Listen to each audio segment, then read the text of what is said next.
Hola, buenos días a todos. A nombre del director, el doctor Armando Sánchez Vargas, quiero dar la bienvenida al Instituto de Investigaciones Económicas, a todos nuestros participantes del Seminario de Economía Matemática. Les agradezco mucho su participación. En este año tenemos unas ponencias, 4 sesiones muy nutridas de investigadores de primer nivel en el país y también un investigador de Reino Unido, de Colombia. Entonces, vamos a tener sesiones muy interesantes, varios temas que se van a tocar. Están totalmente ligados a las cuestiones de la economía matemática, muchas teóricas, otras empíricas. Creo que va a ser, desde el punto de vista de perspectivas de la economía matemática, también un seminario muy interesante. Vamos a poder compaginar diversas visiones de la economía. Y bueno, me agrada mucho y me da mucha alegría estar en este día aquí, pues inaugurando este seminario. Les agradezco mucho a nuestros ponentes, que muchos de ellos están haciendo el esfuerzo de distraer un poco sus actividades para poder tener las reuniones con nosotros. Y también a todas las personas que se conectaron, tanto por Zoom como por YouTube. En esta ocasión, el seminario está siendo pues totalmente en línea, solamente algunos investigadores que tenemos aquí como invitados van a estar en vivo por cuestiones de las pandemias, y bueno, esperemos que el próximo año tengamos ya ahora sí sesiones que bueno, nutridas también con la gente, que creo que hace mucho más interesante y mucho más dinámica pues las presentaciones en vivo, ¿no? Y bueno, pues a nombre del Instituto de Investigaciones Económicas, dado por inaugurado el Seminario de Economía Matemática, y bueno, cedo la palabra a nuestro presentador, el doctor Jorge Zaragoza Vadillo. Buenos días. Gracias a todos los que se están conectando por Zoom y por YouTube a este segundo seminario de Economía Matemática del Instituto de Investigaciones Económicas.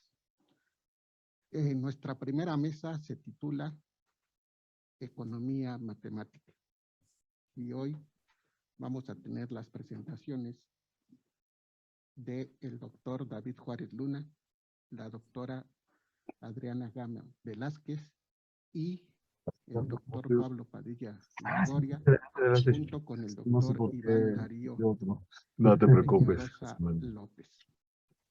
Si quieres llevarte la fruta, yo ya aquí lo tengo, por si No, sí, para la foto, para mandárselas a... Ya estamos por YouTube, de hecho. Media hora para exponer, y cuando falten 10 minutos les voy a avisar. Posteriormente, cuando falten 5 minutos, y finalmente cuando falte 1 minuto para que concluyan su presentación. Al final de los 3 ponentes se dará una sesión, 10 minutos para una sesión de preguntas y respuestas para nuestros ponentes. Bien. Pues el uso de la matemática como herramienta en la economía ya tiene algunos siglos, y para su desarrollo se ha hecho una participación de investigadores de diferentes disciplinas, ¿verdad? Voy a mencionar solo algunos casos relevantes de cómo se ha venido aplicando la matemática en la economía. Por ejemplo, la formalización matemática de Cournot en 1838. Otro momento importante fue la formalización matemática de los supuestos de la teoría económica neoclásica hechos por la escuela marginalista a finales del siglo XIX. Otra aportación muy importante fue la del modelo de insumo producto de Leontief en 1941.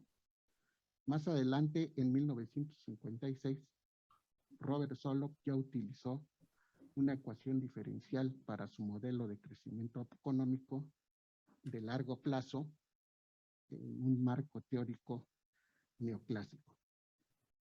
Y dentro de la línea marxista destaca el trabajo de Richard Goodwin en 1967, quien modeló el ciclo y crecimiento de la economía capitalista con base en el modelo depredador-presa de Lotka Voltaire.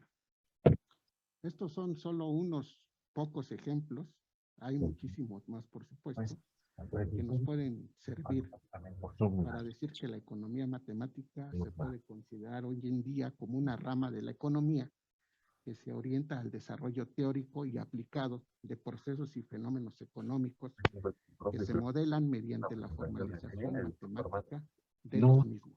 Ahora sí que la digo Actualmente, la enorme evolución que ha tenido la propia matemática como ciencia, el desarrollo de computadoras cada vez más veloces y con una memoria más amplia, más el desarrollo de software cada vez más manejable para los usuarios, ha potenciado la capacidad de modelación y simulación cuantitativa y cualitativa de la economía en sus diferentes vertientes teóricas. Así que vamos a ver cómo nuestros ponentes han utilizado la formulación matemática para procesos económicos e interacciones.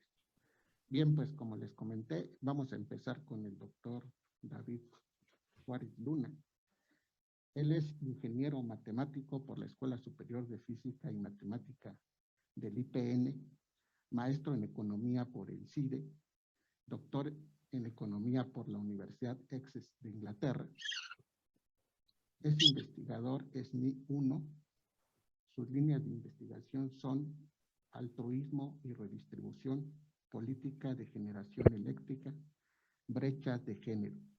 Ha publicado, entre otras revistas, en The Economic Journal. Ha sido docente en distintas universidades nacionales y del extranjero, Instituto Politécnico Nacional, Instituto Tecnológico de Estudios Superiores de Monterrey, Campus Ciudad de México y Universidad de Essex. En el CIDE fue profesor investigador de la División de Economía, donde también fue el coordinador de las maestrías en Economía y en Economía Ambiental. Actualmente es profesor investigador de la Facultad de Economía y Negocios de la Universidad Anáhuac de México. Pues le cedo la palabra al doctor David Juárez Luna. Muchas gracias. Muchas gracias por la invitación. Por José Manuel Márquez. Les voy a presentar este tema que titulé Brecha de género en empleo y en trabajo doméstico, una aproximación de identidad. Y aquí propiamente es un modelo matemático que captura esta brecha de género. Y primeramente vamos a presentar unos datos para motivar el tema. En México, el total de tiempo que trabajan las mujeres a la semana es de 59.5 horas. Y el tiempo que trabajan los hombres es 53.2 horas.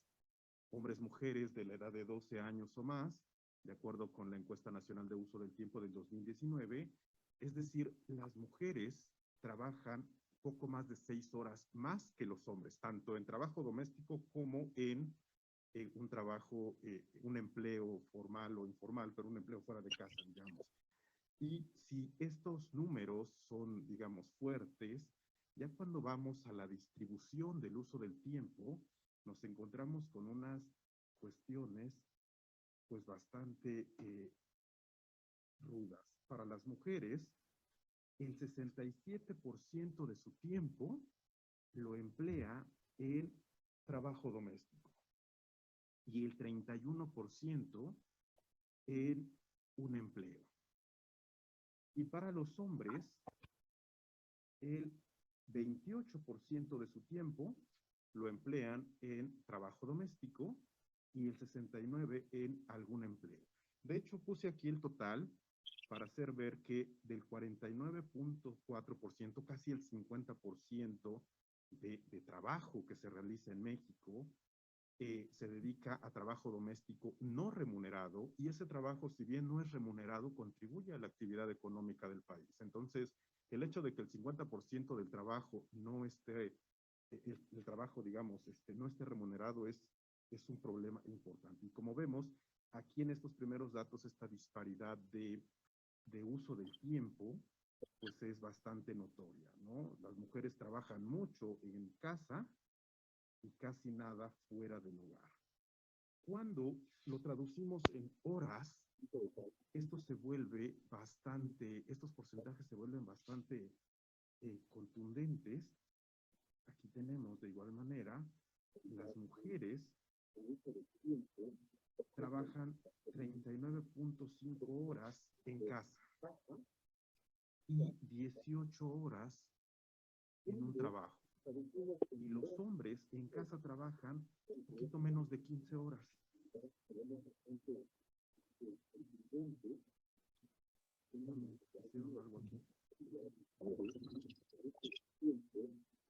Poquito menos de 15 horas, y nos damos cuenta que la relación, digamos, de trabajo de la mujer en un empleo, en un empleo un poquito mayor que lo que el hombre trabaja en casa. Y el hombre trabaja en un empleo menos de lo que la mujer trabaja en casa. Entonces, estos datos son de México, pero nos hablan de una brecha laboral muy fuerte, y esto no solo ocurre en México. Yo les estoy presentando datos de México para motivar el tema, pero ocurre en todo el mundo. Entonces, que voy a presentar ahora es un enfoque, como les dije, un modelo matemático, dado que estamos en el seminario de economía matemática. Se introduce identidad, el concepto de identidad en las personas. Cuando se habla de identidad, la idea básica es que... ¿Me lo quito? Cuando se habla de identidad, lo que se trata de capturar es esta idea de que, a ver, si es una actividad de hombre y la realiza una mujer, entonces la mujer pierde en su identidad. Si hay una actividad que tradicionalmente la realiza la mujer y entonces la hace el hombre pierde en identidad. Y esto lo que nos habla es de que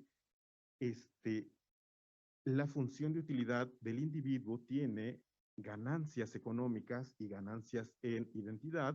El trabajo seminal de identidad lo realizaron Akerlof y Cranton en el 2000, y en el 2002 hacen una aplicación hacia cuestiones de identidad para estudiantes.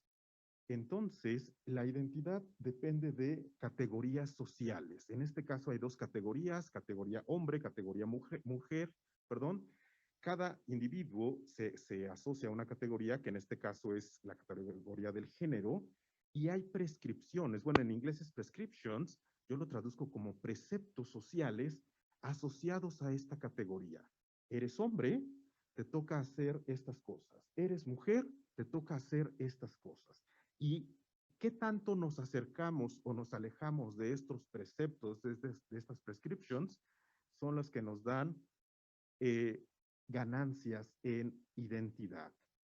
¿Cuál es el principal resultado que obtenemos aquí? El resultado depende fuertemente de los preceptos, de la penalización a estar lejos del tiempo ideal de trabajo en casa. Ahorita ya en el modelo profundizaremos en esto. Para el hombre, no importa si hay sustitución perfecta o imperfecta del tiempo, él no dedica tiempo. Su óptimo es no dedicar tiempo al trabajo doméstico y dedica el ideal del tiempo que se le pide al empleo. Nada más.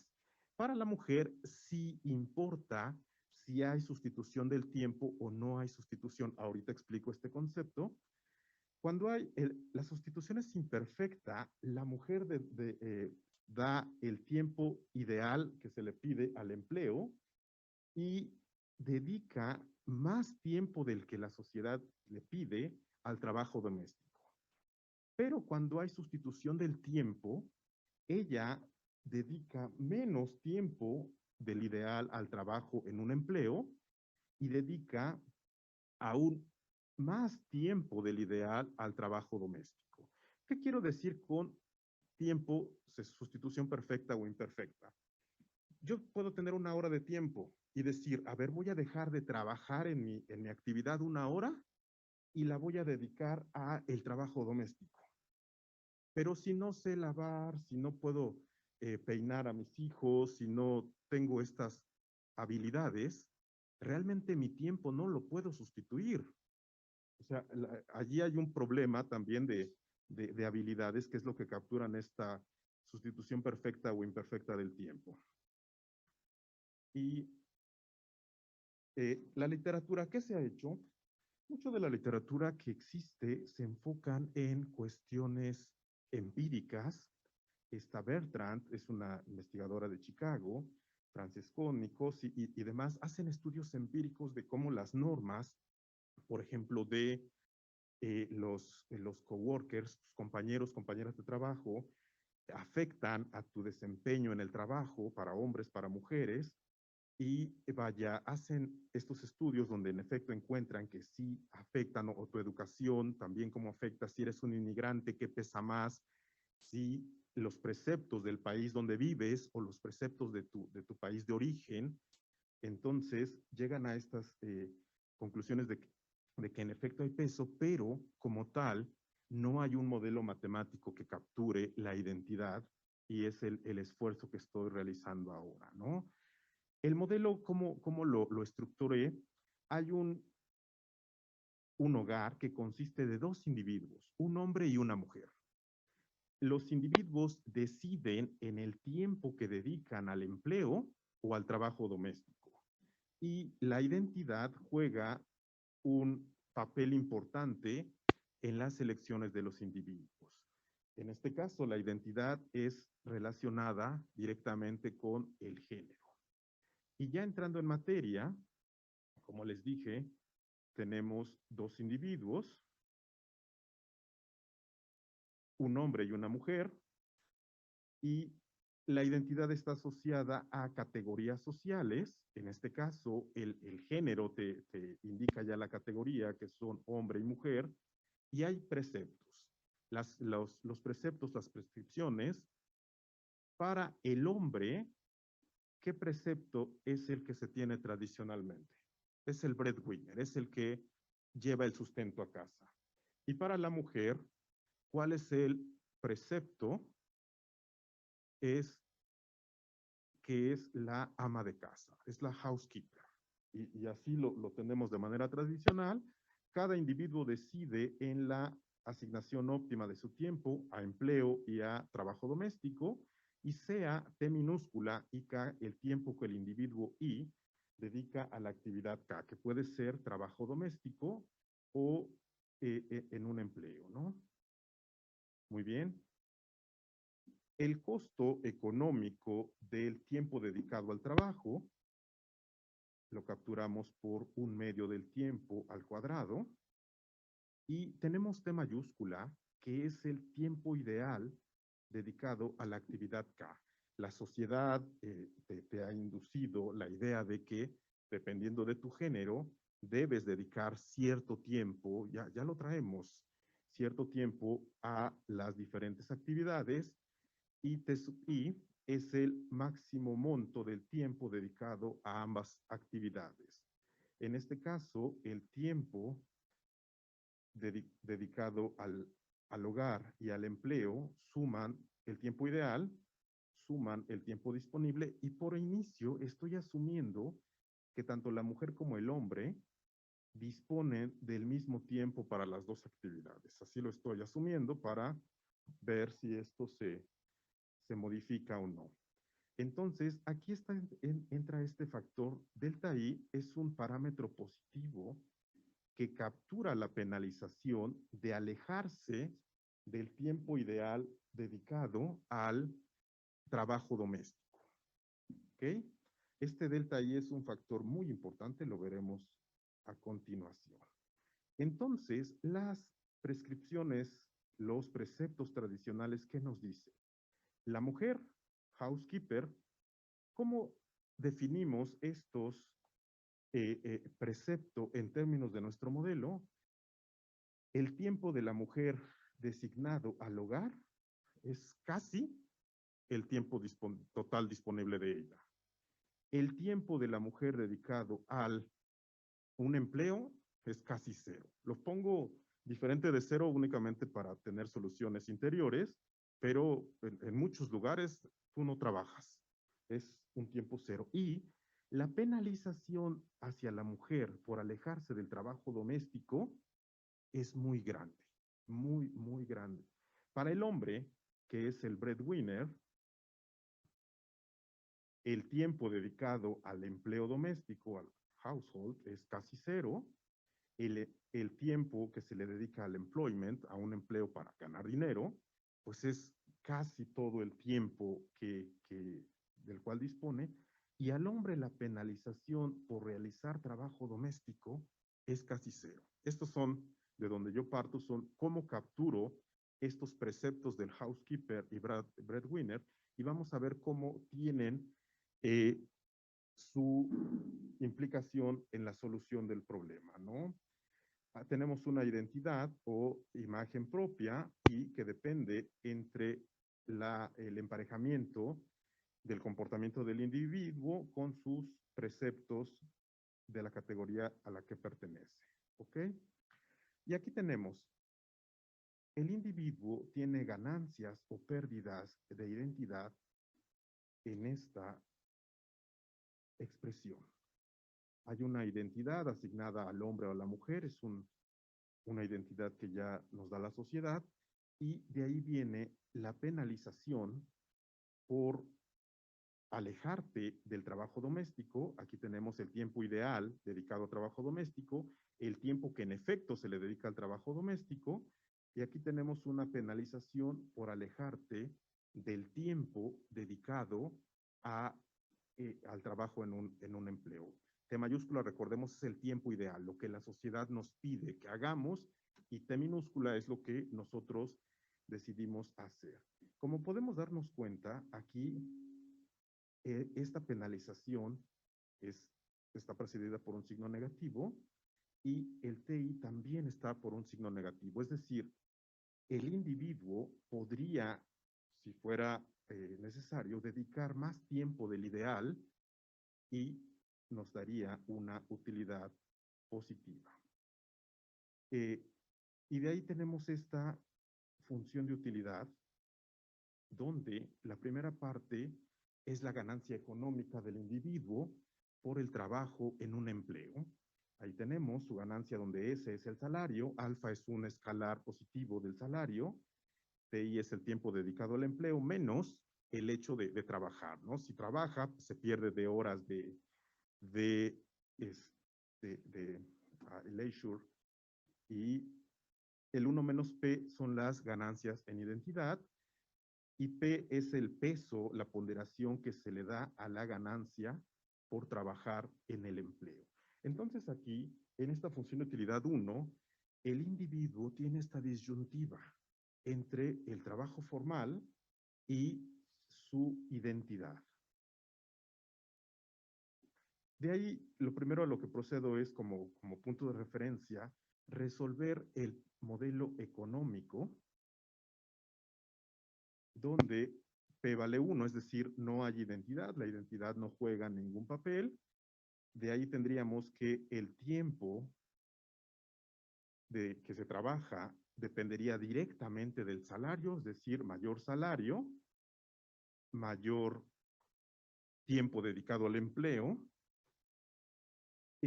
Pero este enfoque no nos captura del todo. Digo, hay que hacer el análisis con efecto ingreso, efecto sustitución, y además está documentado que la mujer gana menos que los hombres cuando hombres y mujeres tienen las mismas habilidades y ambos hacen la misma actividad. En Estados Unidos, ella gana menos, ¿ok? Entonces, realmente este modelo solamente el económico no nos da mucha información.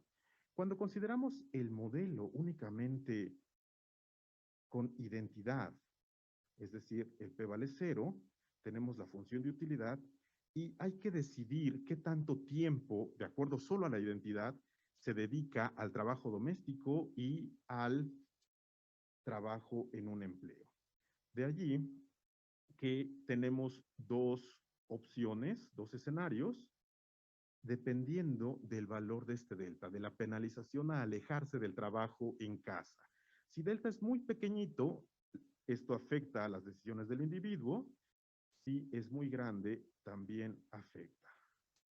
Entonces, primeramente, tenemos el escenario de sustitutos imperfectos del tiempo. Les decía hace un momento, puede ser que el hombre solo aprendió a hacer cosas de hombre y aunque disponga de 1 hora, 2 horas, no las puede dedicar al hogar porque no sabe hacer cosas del hogar.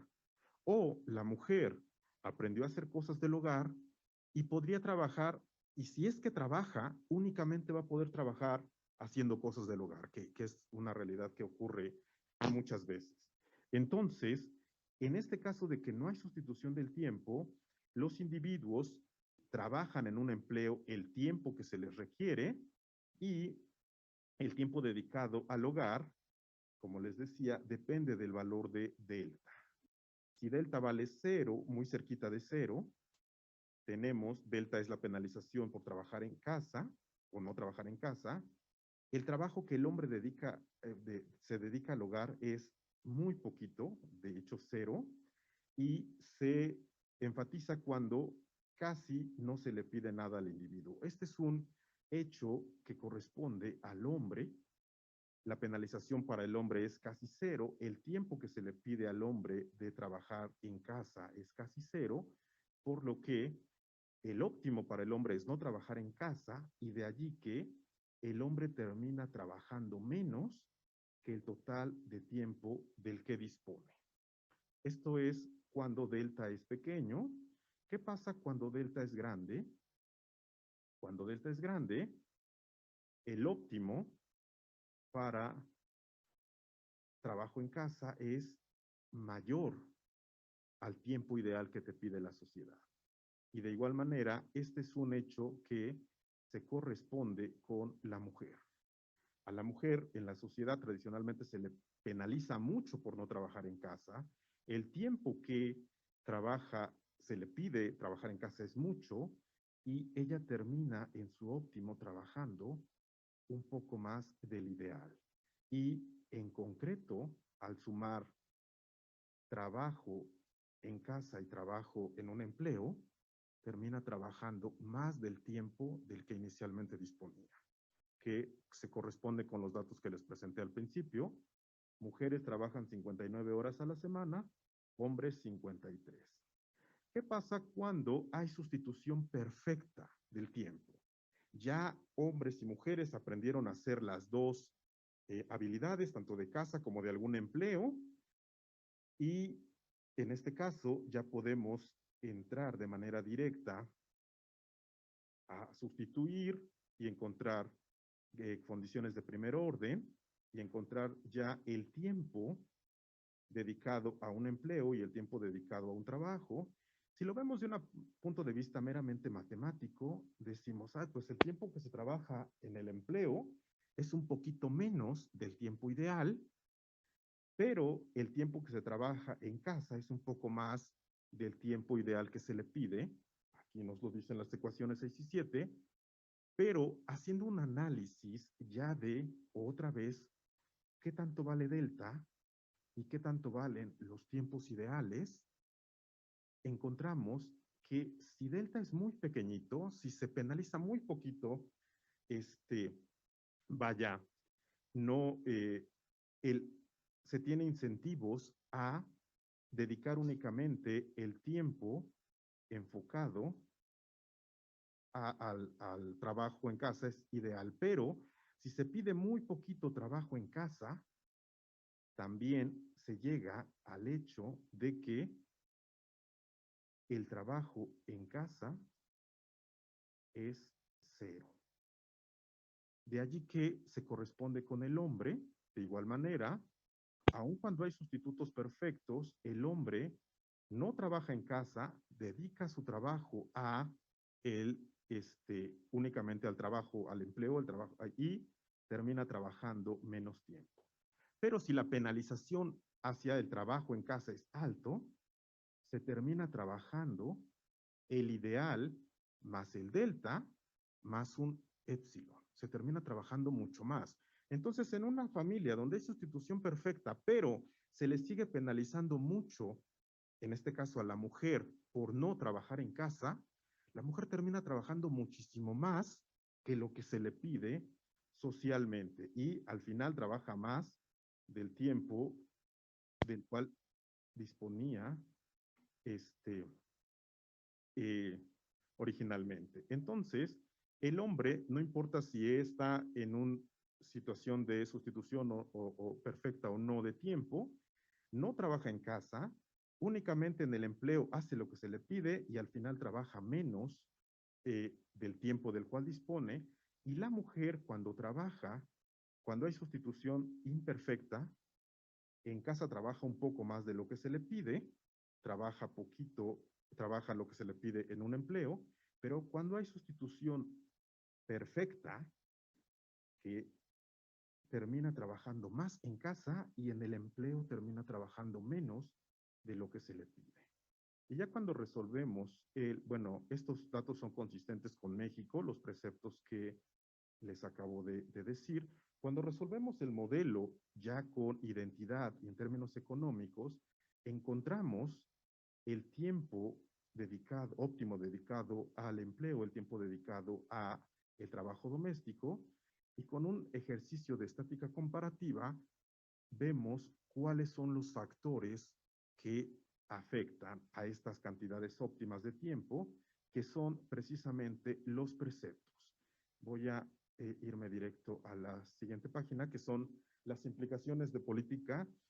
Si lo que queremos es aumentar el trabajo de la mujer, el trabajo en un empleo de la mujer y obviamente reducir su participación en el trabajo doméstico, necesitaríamos disminuir la penalización por alejarse del ideal de trabajar en casa, disminuir el trabajo que se le pide en casa y aumentar el ideal del trabajo que debe de brindar en un empleo fuera de casa y subir el salario. Para los hombres es el contrario, aumentar la penalización por no trabajar en casa, aumentar el tiempo que trabajan en casa y disminuirles tal vez el tiempo que trabajan fuera de casa. El ideal sería pues que se les mantenga la misma penalización a ambos, se les requiere el mismo tiempo de trabajar en casa y fuera de casa a ambos con el mismo salario por la misma actividad. Y ya de ahí, explicando de manera rápida la penalización por maternidad, en todos los países se ve que cuando nace un niño, la participación laboral de la mujer cae, sus ingresos caen en un porcentaje importante. Y aquí lo que este modelo implica es que cuando nace un niño, la penalización por no realizar trabajo en casa aumenta, de manera consciente e inconsciente, aumenta ideal del trabajo que debes de realizar en casa y el ideal de trabajar fuera disminuye. Entonces, de ahí que las horas que la mujer termina trabajando en casa son mayores, su tiempo en un empleo disminuye y de ahí su ingreso disminuye. Y finalmente, de aquí, los comentarios finales, la identidad constituye una causa importante de la brecha de género en empleo y en trabajo doméstico. Estos resultados dependen fuertemente en la penalización de que se le tiene al trabajo en casa y finalmente la mujer termina trabajando más del tiempo que inicialmente tiene debido a el género y pues ¿qué se debe de hacer para reducir la brecha de género? Hay que trabajar con los preceptos, hay que hacer una política pública integral donde se trabaje con los preceptos y puede hacerse a través de la televisión, los medios de comunicación, como lo indican la Ferrara y coautores, donde han encontrado que hay que educar a la población para cambiar estos comportamientos. Y pues bueno, por mi parte es todo. Gracias.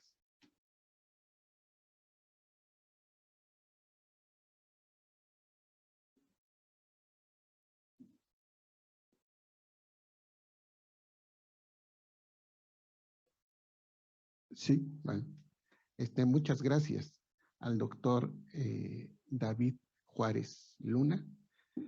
Continuando con la siguiente ponente, la doctora Adriana Gama Velázquez. Ella es profesora investigadora del Centro de Estudios Económicos del Colegio de México desde 2014. Es licenciada en Matemáticas por la Universidad de las Américas Puebla, maestra en Economía por el CIDE y doctora en Economía por la Universidad de Ohio. Sus intereses son la microeconomía, con énfasis en organización industrial, y economía ambiental. Ha publicado su investigación en prestigiosas revistas nacionales e internacionales como El Trimestre Económico, Journal of Economic Theory y Economic Theory. Pertenece al SNI nivel 1. Pues sin más, le cedo la palabra a la doctora Adriana Gama. Muchas gracias. Disculpen, no he podido compartir mi pantalla, ¿verdad? Tengo unos problemas aquí. Creo que...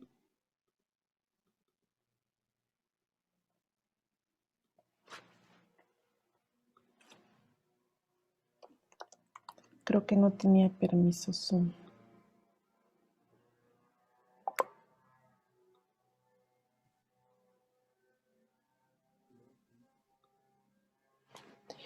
Perdón, voy a tener que salir de la reunión y me conecto ahora.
Listo.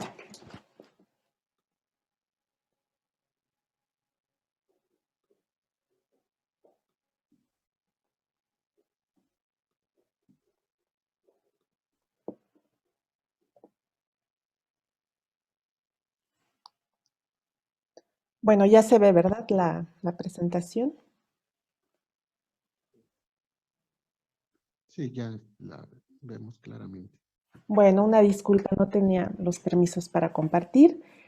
Bueno, muchas gracias. Muchas gracias por la invitación.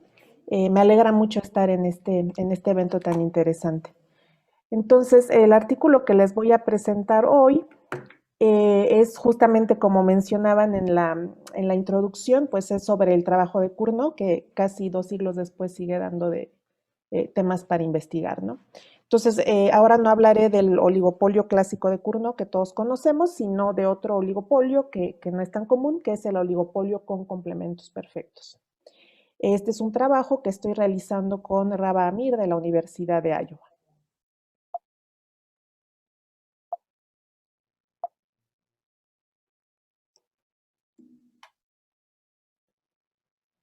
Bueno, entonces primero quiero explicarles qué es un oligopolio con complementos perfectos, que bueno, está en el libro de Cournot, y también le llama de monopolios complementarios, y ahora vamos a ver por qué. Entonces, lo que tenemos son N firmas, pero estas N firmas, en lugar de producir un bien homogéneo, produce N bienes, que son en principio diferentes, pero que son complementarios perfectos. Y estos bienes no tienen sustitutos. Cada una de las firmas produce exactamente un bien, por eso son monopolios complementarios, y estos bienes no tienen ninguna utilidad a menos que se utilicen juntos. Entonces, el precio que tiene que pagar un consumidor es la suma de todos los bienes, porque para el consumidor no le sirve comprar únicamente uno de ellos, sino que tiene que comprar toda la cesta de los bienes que se complementan perfectamente. Entonces, algunos ejemplos son, el ejemplo que da Cournot en su libro es el latón, que necesita de cobre y zinc. Entonces, bueno, en realidad estos bienes son complementos perfectos para la producción de latón. Entonces, la gente interesada en latón, digamos, aunque el cobre y el zinc tienen otras utilidades, para el que quiere producir latón, pues no le sirve uno solo, ¿no? Los tiene que comprar juntos. Otro ejemplo son los caminos. Por ejemplo, pensemos, en este caso son monopolios, entonces pensemos que queremos ir a Acapulco y que no existe la libre.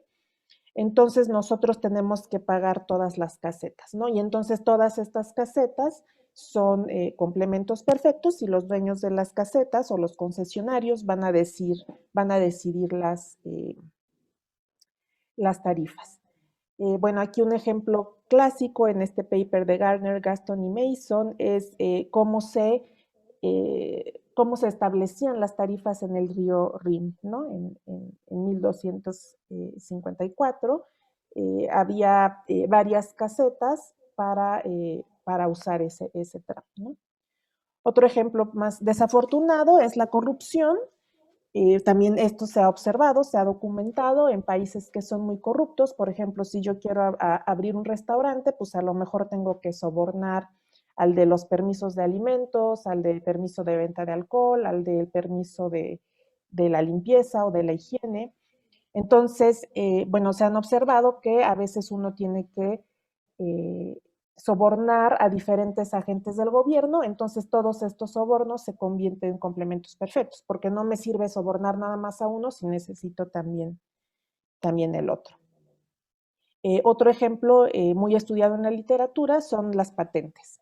Entonces, si yo quiero producir un bien, por ejemplo, un nuevo medicamento, pero necesito patentes de las sustancias, pues tendría yo que pagar por todas las patentes, ¿no? O esto para desarrollar cualquier bien.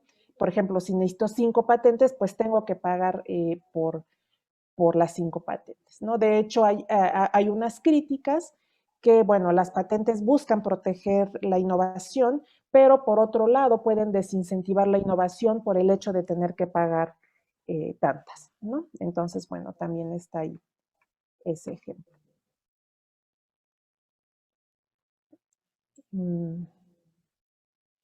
Entonces, ¿cuál es la motivación de este artículo y cuál es nuestro objetivo? Nuestro objetivo es caracterizar este oligopolio con complementos perfectos y queremos, lo que nosotros hacemos es buscar la existencia de equilibrio, demostrar que existe un equilibrio y hacer estática comparativa. Entonces, lo que vamos a estudiar son los efectos de entrada. Ahora, aquí los efectos de entrada es diferente al oligopolio clásico de Cournot, porque ahí entrada significa más competencia. Aquí entrada significa que hay un nuevo bien que complementa perfectamente a los otros. Por ejemplo, en el ejemplo de las patentes, quiere decir que acaba de salir una nueva patente, entonces, ¿qué va a pasar con el equilibrio? ¿Qué va a pasar con el precio, con la cantidad demandada, con el bienestar del consumidor, etcétera? Ahora, una motivación para este artículo importante es que hay un artículo muy famoso de Sonnenschein del 68, que él muestra, y lo vamos a ver más adelante, es muy fácil de ver, que el oligopolio de Cournot y el oligopolio con complementos perfectos son matemáticamente equivalentes. Entonces, en realidad, digamos, cambiaría un poco el significado de las variables, ahora vamos a verlo, pero entonces lo que él dice es que, bueno, pues todos los resultados del oligopolio de Cournot se cumplen para el oligopolio con complementos perfectos. Pero la realidad es que esto solo sucede cuando el costo de producción es cero, ¿no? Esto está bien reconocido en su artículo. Entonces, lo que nosotros hacemos es meter costos de producción que no son cero y entonces sí ver que ahí ya, digamos, ya no son equivalentes matemáticamente y entonces vemos las diferencias entre los modelos. Entonces voy a empezar a explicarles el modelo.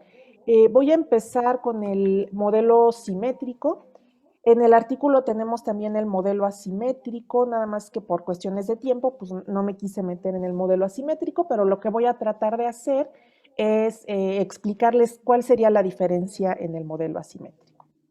Entonces, como dijimos al principio, tenemos n firmas produciendo n bienes que son complementarios perfectos. Cada una de las firmas produce exactamente un bien. Cada una de las firmas elige su propio precio. El precio está en un intervalo cerrado y acotado. Aquí el valor de K no es restrictivo porque lo podemos hacer tan grande como necesitamos, digamos, pero lo necesitamos así por la existencia del equilibrio, ¿no? Por los teoremas que usamos necesitamos conjuntos compactos. Entonces, cada una de las firmas maximiza sus beneficios. Ahora, como las firmas son simétricas, ya no le pusimos ningún subíndice I, pero esto es para una firma I. Entonces, su beneficio es pi, depende del precio que esta firma establezca y del precio de los demás, ¿no? Porque esto es un juego. Ahora, en vez de poner el precio de todos los demás, pusimos Y, que Y es la suma del precio de los demás bienes, ¿no? Entonces, por ejemplo, si yo tengo la patente 1, Y es el precio de las demás patentes que necesita el consumidor. Entonces, el beneficio, pues, es igual al precio por la demanda. El precio habíamos dicho que es X. La demanda está dada por la suma de los precios, porque como los bienes son complementos perfectos, el consumidor tiene que pagar toda la cesta de bienes, ¿no? Entonces su demanda va a estar dada por la suma de los precios, porque a mí no me sirve una patente sola, entonces yo ya sé que tengo que pagar por las 5 patentes. Y luego menos el costo de producción. El costo de producción es igual para todas las firmas, por eso no hay un subíndice I. Lo que cambiaría en el modelo asimétrico es que cada una de las firmas tendría su propio costo. Entonces, en este modelo, pues el modelo asimétrico es interesante porque en principio los bienes no son los mismos, o sea, no es un bien homogéneo. Entonces, en principio no tendría por qué haber un costo igual para todos los bienes, ¿no? O sea, si el zinc y el cobre, pues no tienen exactamente por qué costar lo mismo, pero bueno, nosotros hacemos el modelo simétrico y también hablamos del modelo asimétrico, y es que en el modelo simétrico tenemos varios resultados interesantes, y el modelo asimétrico tiene unos retos que, bueno, les voy a ir platicando. Entonces, en principio, el modelo asimétrico lo que tendría es un costo diferente para cada una de las firmas. Ahora, nuestros supuestos son bastante naturales en la literatura, son bastante estándar. Pedimos la diferenciabilidad, pero no es necesaria, simplemente es conveniente, ¿no? Trabajar con derivadas siempre es más conveniente. Y bueno, la demanda es estrictamente decreciente, como siempre, y el costo es creciente, ¿no? A mayor producción, mayor costo.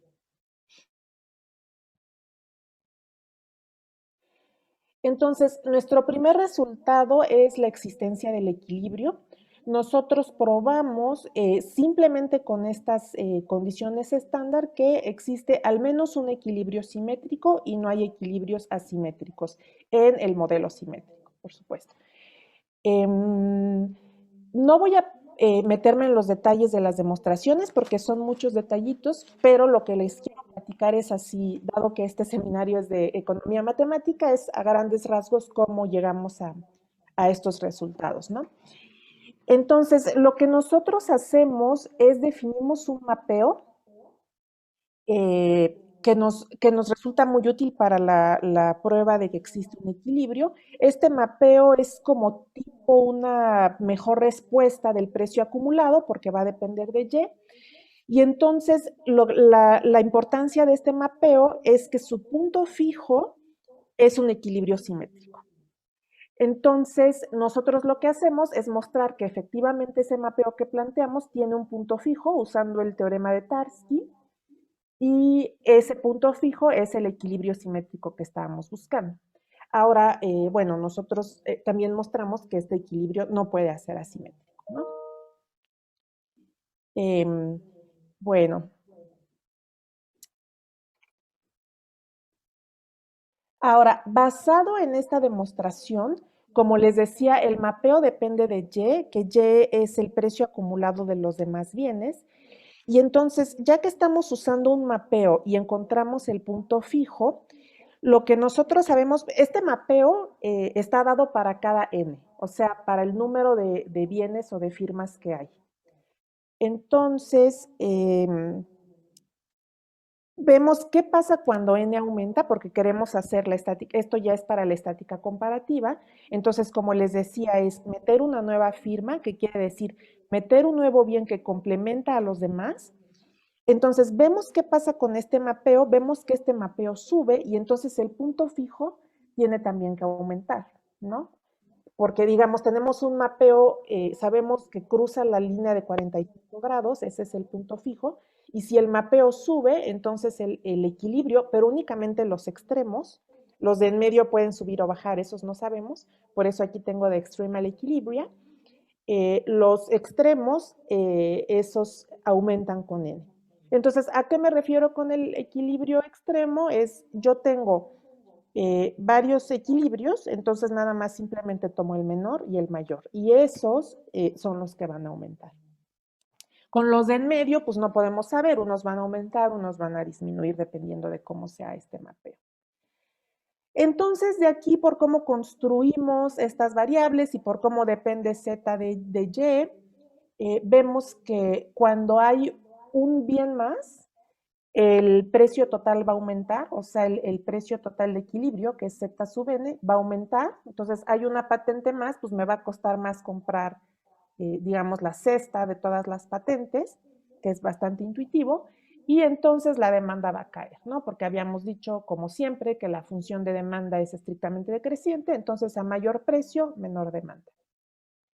Ahora, esto también afecta a las firmas, que haya una nueva patente, porque sus beneficios individuales van a caer. Esto aquí ya no usamos lo del punto fijo, lo que usamos pues ya es como métodos más tradicionales de ver qué pasa con el beneficio de n más 1 menos el beneficio de n. Ahora, usando estos resultados, fíjense aquí que tenemos resultados de estática comparativa para Y, es decir, para el precio de los demás bienes, para el precio total, más no tenemos la estática comparativa, el resultado del precio individual, ¿no? Que es X, o sea, el precio que va a cargar una firma, acuérdense, el equilibrio es simétrico, entonces todas las firmas cargan el mismo precio, y ese no sabemos qué va a pasar. Puede disminuir, puede aumentar, o sea, por ejemplo, si aumenta, pues ya sabemos automáticamente Z aumenta, el precio total aumenta, pero que Z aumente no implica que todos los precios deben de aumentar. También podrían disminuir porque acuérdense que hay un bien más, ¿no? Entonces, con ese bien más sí podría aumentar el precio total. Entonces, no sabemos en general si el precio crece o decrece, pero lo que sí podemos hacer es dadas ciertas condiciones en la función de demanda y en la función de costos, ver si nuestro juego es de sustitutos estratégicos o de complementos estratégicos y ver qué pasa con el precio, ¿no? Entonces, en particular, si la función de demanda es log cóncava y el costo es convexo, entonces tenemos dos resultados. Una es que el equilibrio es único, y el otro es que el precio va a decrecer con la incorporación de un nuevo producto. Ahora, estas condiciones son naturales, o sea, log cóncavo significa que si a la función de demanda le aplicamos el logaritmo, nos va a dar una función cóncava, ¿no? Por ejemplo, la demanda lineal, le aplicamos la función log y nos da una función cóncava. Entonces, estas condiciones pues, no son tan difíciles. Ahora, estas mismas condiciones también nos garantizarían en el juego asimétrico que tenemos un equilibrio único. Para encontrar el equilibrio único en el modelo asimétrico también tenemos otras condiciones que son un poquito menos fuertes, ¿no? Que la concavidad y la convexidad de C, que son las que tengo aquí, que D es cóncavo y C doble prima por D prima es menor a 1. Entonces, en el juego asimétrico también tenemos condiciones para la existencia de equilibrio. Ahora, lo que no tenemos en el modelo asimétrico es estática comparativa, porque la estática comparativa la hicimos basado en este mapeo que nos da equilibrios simétricos. Entonces, las técnicas que estamos utilizando son útiles para un equilibrio simétrico, pero en el juego asimétrico no tenemos equilibrios simétricos, únicamente asimétricos, entonces no podemos usar las mismas técnicas. Lo que sí hemos desarrollado para el juego asimétrico es hacer el juego en función del markup, o sea, del precio menos el costo marginal, y ver que el equilibrio sí es simétrico en el markup, más no es simétrico en precios. Entonces, bueno, de ahí a lo mejor estamos trabajando, esto es más o menos nuevo, entonces a lo mejor de ahí podemos sacar más resultados, pero en principio únicamente tenemos resultados sobre la existencia del equilibrio, más no sobre la estática comparativa. Ahora, el siguiente teorema nos da condiciones en las que el precio crece en n, las primeras era que el precio decrecía en n, pero en el teorema anterior, en el teorema 3, esas condiciones son mucho más fáciles de conseguir, ¿no? Aquí el costo es cóncavo, entonces ya hablamos de economías de escala, y de lo convexo quiere decir que tomamos una función, tomamos la función de demanda, y es una función tan convexa que cuando le aplicamos el logaritmo que es cóncava, sigue siendo convexa. Entonces, en realidad, esta demanda no es tan común. Por ejemplo, en la literatura, el ejemplo que tenemos, pues, es la hiperbólica, ¿no? La demanda hiperbólica, que es 1 entre z a la alfa. Entonces, bueno, este caso es un poquito más extraño y es que el precio crezca el precio individual crezca con la incorporación de un nuevo bien. Entonces, bueno, estas condiciones también nos dan la existencia de un equilibrio de Nash, o sea, PSN es Pure Strategy Nash Equilibrium en el caso asimétrico. Y también damos otras condiciones que son un poquito más, o sea, relajamos las condiciones de arriba, ¿no? Que son un poquito más estrictas. Bueno, entonces, para finalizar esta parte, me parece, bueno, todavía tenemos un poquito más de estática comparativa. Vemos qué pasa con el excedente del consumidor, con el beneficio de la industria y con el bienestar social. Entonces, vemos que incorporar un nuevo bien que complemente a los demás, por ejemplo, una nueva patente, pues no es bueno para nadie, ¿no? El excedente del consumidor decrece, porque ahora el precio es mayor, hay menos cantidad, el beneficio total también decrece y el bienestar social por ende decrece, el bienestar social definido como excedente del consumidor más excedente del productor.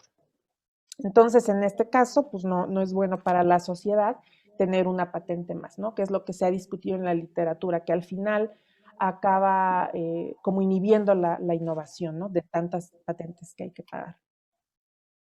O como ha pasado con las vacunas, ¿no? Que la patente no se libera, entonces es más difícil que llegue a países en desarrollo. Finalmente, hicimos también esta estática comparativa sobre el markup, ¿no? Que como les decía es precio menos costo marginal. Entonces, damos condiciones de manera que a veces es creciente y a veces es decreciente. Bueno, ahora lo que hacemos es comparamos este modelo del oligopolio con complementos perfectos con el caso de tener, digamos, un monopolio integrado, un monopolio multiproducto que produzca todos estos bienes, ¿no? Por ejemplo, si Apple para hacer un teléfono celular compra la cámara a una empresa, compra la pantalla a otra, etcétera. Entonces, ¿qué pasaría si esta compañía ahora produce todos estos bienes? Entonces, bueno, resulta que en este caso, este monopolio, nosotros a veces creemos que los monopolios son siempre malos, pero en este caso no, en este caso es mejor tener una firma produciendo todos estos bienes. Entonces, bueno, esta firma va a tener beneficios mayores a los que tienen todas las firmas en total. Va a haber un precio total que sea menor, lo cual implica mayor cantidad y mayor bienestar del consumidor, lo que se deriva en un mayor bienestar social, porque tanto la firma como los consumidores están mejor con este monopolio multiproducto. Entonces, a ver, una aplicación, me quedan 8 minutos, entonces una aplicación interesante de estos oligopolios con complementos perfectos es la tragedia de los anticomunes, ¿no? O los anticomunes. Entonces, para esto tomamos el artículo de Buchanan y John, y ellos en su artículo muestran que la tragedia de los comunes es simétrica a la tragedia de los anticomunes. Entonces, ¿a qué se refieren con esta tragedia? La tragedia de los comunes, ahora lo voy a explicar un poco mejor en otra lámina siguiente. Los comunes se modelan con un oligopolio de Cournot. Entonces, ¿qué pasaría, por ejemplo, un bien público o un lago, ¿no? ¿Cuál sería la diferencia si tenemos un dueño que elige la cantidad eficiente del uso de ese lago a tener N dueños que todos llegan y pescan, ¿no? Esa es la tragedia de los comunes, porque entonces el lago va a estar sobreexplotado. Y la tragedia de los anticomunes es qué pasa también si tenemos, por ejemplo, privatizamos ese lago, hay muchos permisos. ¿Qué pasaría si tenemos a un agente dando todos los permisos versus cada agente eligiendo el precio de su permiso? Entonces, lo que hacen ellos es calcular estos beneficios, calcular la pérdida en el beneficio de tener un dueño a varios dueños y ven que la pérdida en el beneficio es igual. Ahora, este problema de Buchanan y John está estrechamente relacionado con el paper de Sonnenschein, porque para las anticomunes se usa el oligopolio de Cournot con complementos perfectos y porque también ellos usan costos de producción que son cero. Ahora, si nosotros quitamos otra vez estos costos de producción de cero y metemos costos de producción distintos de cero, esta simetría se va a volver a romper.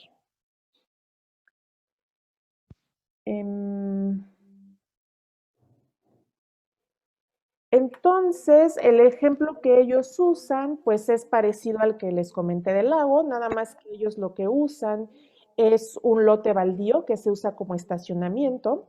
Entonces, la tragedia de los comunes es que si todos pudiéramos utilizar, digamos que el lote baldío esté en el centro de la ciudad, que tiene muchísima demanda, si nadie cobrara, si fuera de todos, entonces pues todos llegaríamos y se congestionaría el estacionamiento, ¿no? Esta es la tragedia de los comunes, que tendemos a explotar estos bienes públicos. Entonces la solución es privatizar ese lote baldío y uno o más agentes pueden excluir a los consumidores de usarlo, ¿no? Entonces, por ejemplo, digamos son 2 hermanos y hay que pagarle a esos 2 hermanos, ¿no? Uno que se encarga del mantenimiento y otro que se encarga de mover los coches, por ejemplo. Entonces, esa es la tragedia de los anticomunes, es que ahora, como hay varios dueños, pues se va a utilizar menos que lo eficiente.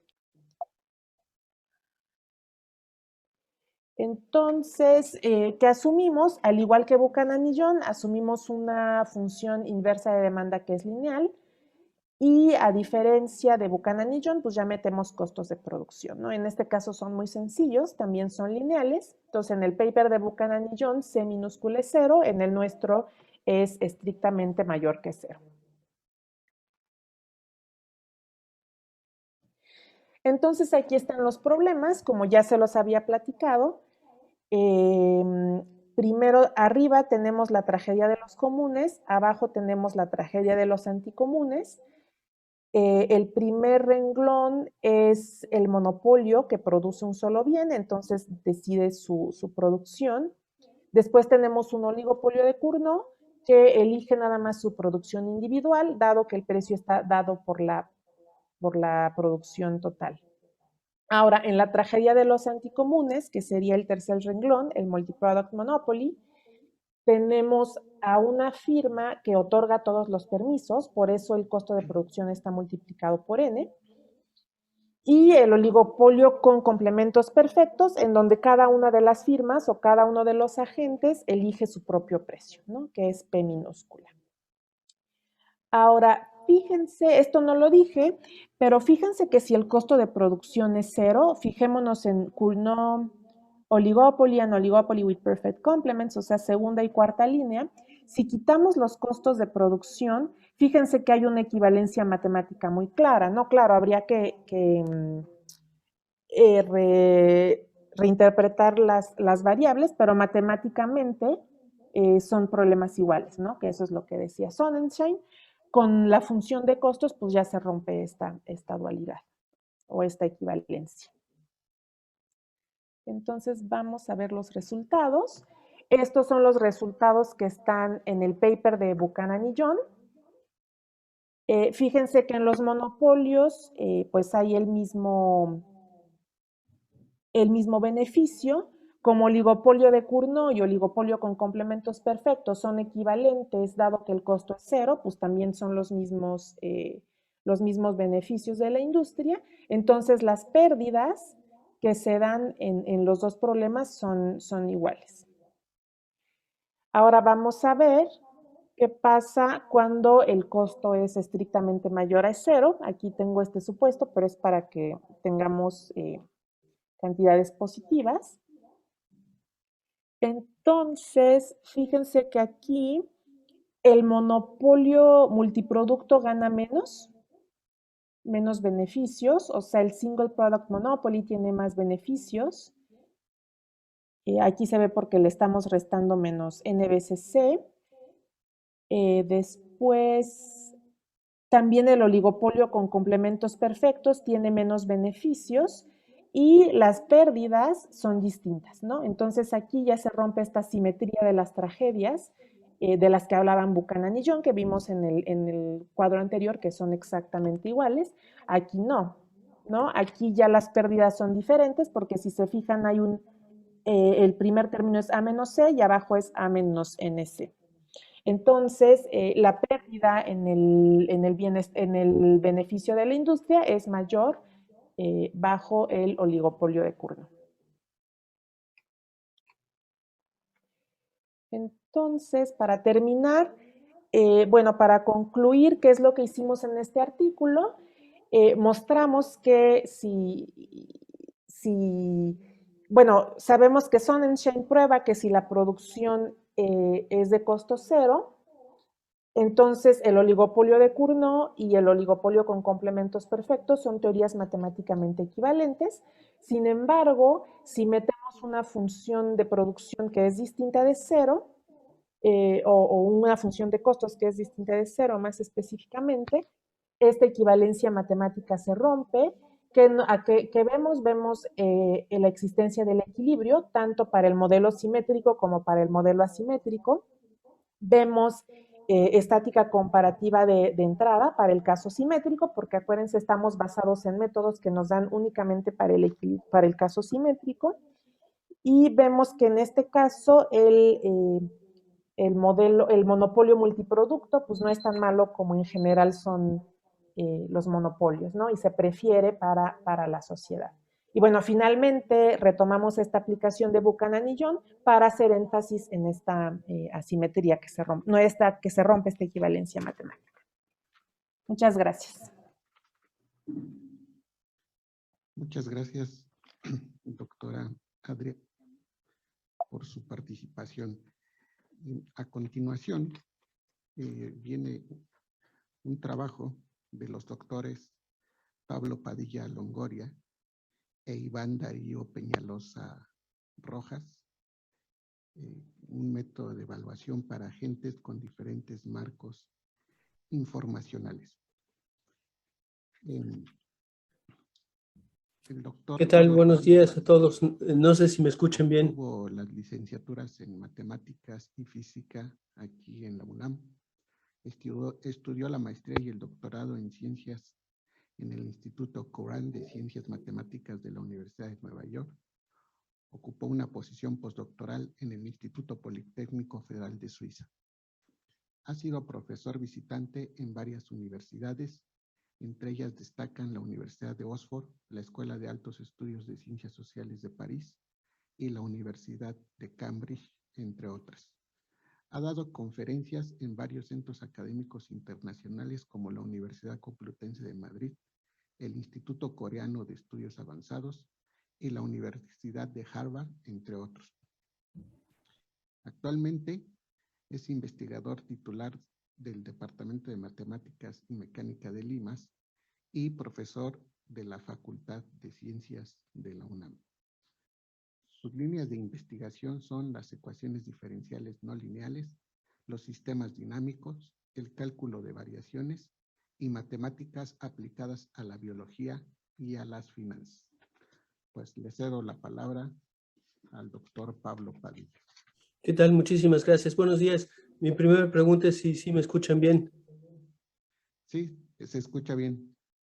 Ah, perfecto. ¿Y si se ve también la pantalla completa? También. Ah, perfecto. Muchísimas gracias.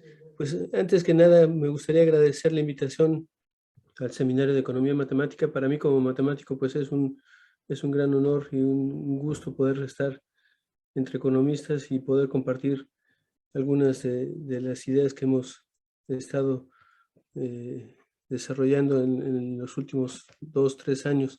En particular, me gustaría enfatizar que este trabajo que voy a presentar es el resultado fundamentalmente de la tesis doctoral de Iván Darío Peñalosa, a quien listo como primer autor.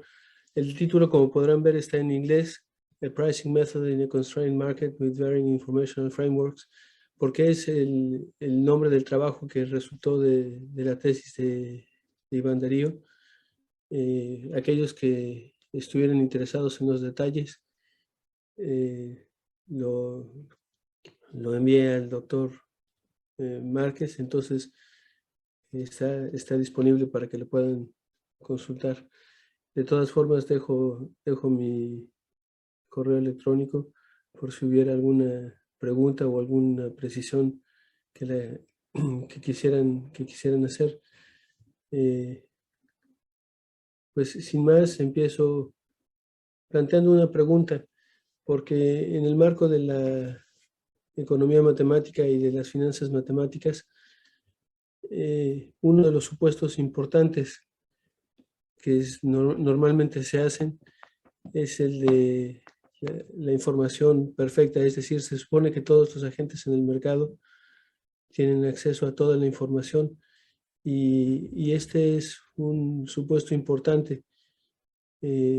Normalmente los modelos y los métodos de evaluación no funcionan o no funcionan tan fácilmente si esta hipótesis no se cumple.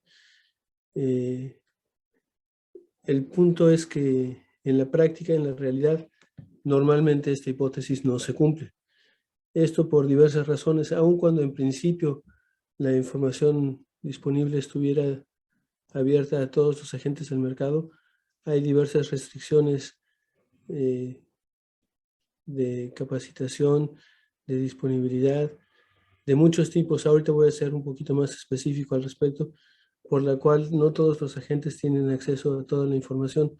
Y la pregunta que surge de manera natural es cómo afecta esto en las metodologías de evaluación de productos financieros.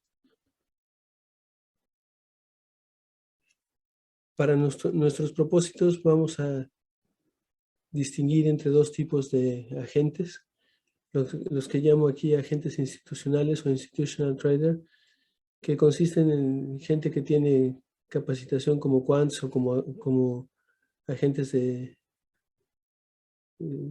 comercializadores o como científicos de datos, en fin, y que están en posibilidades de incorporar metodologías sofisticadas, por así decirlo, que incluyen ecuaciones diferenciales estocásticas, análisis de series de tiempo, además de análisis fundamental y análisis técnico.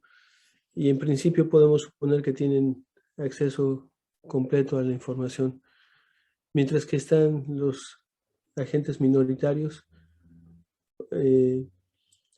que se basan fundamentalmente en análisis técnico y que por ese mismo hecho y por limitaciones incluso de carácter presupuestal, no tendrían acceso a técnicas sofisticadas o a tiempos disponibles para dedicar para hacer análisis más completos, por así decirlo. Entonces, el problema que surge desde nuestra perspectiva es un problema muy, muy simple y es el siguiente: es cómo calcular el precio de derivados financieros en un mercado incompleto con restricciones, en donde interactúan estos agentes pequeños y agentes institucionales. Y lo que proponemos es una metodología para desarrollar precios que sean consistentes.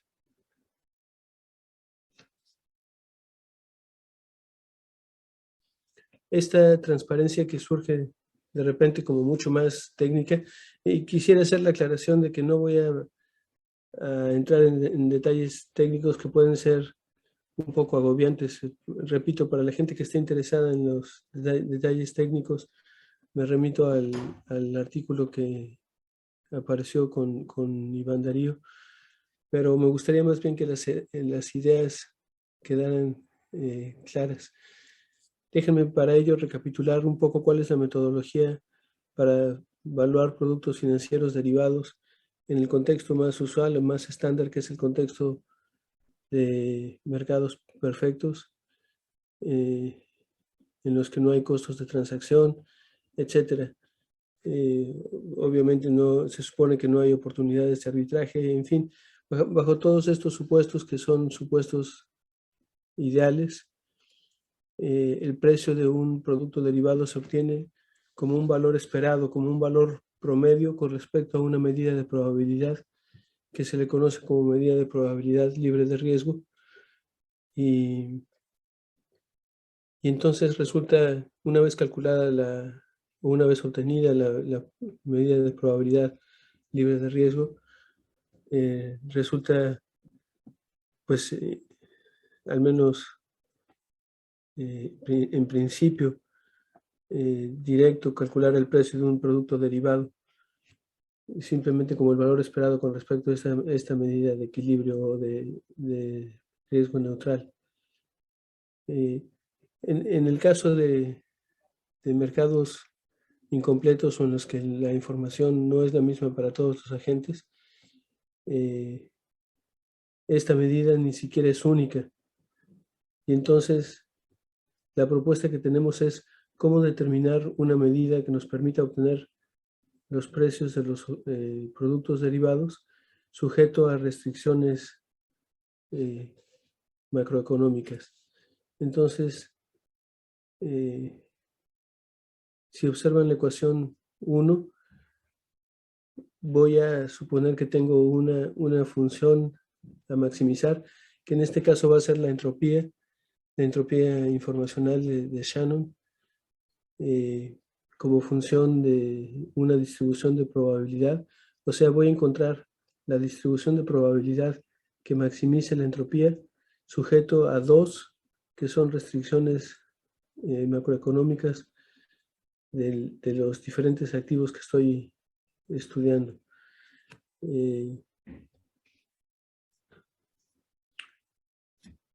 Para ello voy a suponer una dinámica de los activos subyacentes, y aun cuando no es una dinámica extraordinariamente fidedigna, para propósitos tanto de análisis matemático como de calibración de las fórmulas, es suficientemente precisa suponer que los activos subyacentes satisfacen una dinámica del tipo 5 como está en la transparencia, es decir, dinámicas de tipo log normal, en donde mu, bueno, el superíndice I se refiere al iésimo activo, entonces la tendencia del iésimo activo es lo que estoy llamando aquí mu sub t, correspondientemente hay una estructura de correlación dada por la matriz sigma y j entre los diferentes activos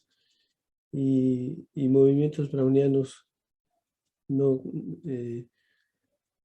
correlacionados de esta manera. O sea, en pocas palabras, estoy suponiendo una dinámica bastante estándar de los activos subyacentes. Y me voy a permitir, originalmente había planeado como una presentación mucho más técnica, pero dada el tiempo del que disponemos y las características a veces un poco específicas, por así decirlo, de las técnicas usadas, prefiero presentar una idea clara más que los detalles técnicos.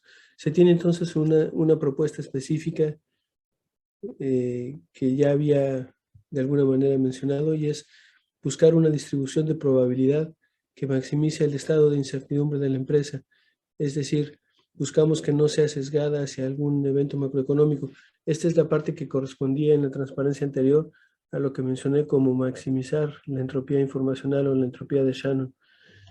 Y las restricciones macroeconómicas se incorporan de tal manera que se maximiza, dado ese problema con restricciones, y de tal manera que el valor esperado de los indicadores macroeconómicos coincidan con los pronósticos de la empresa.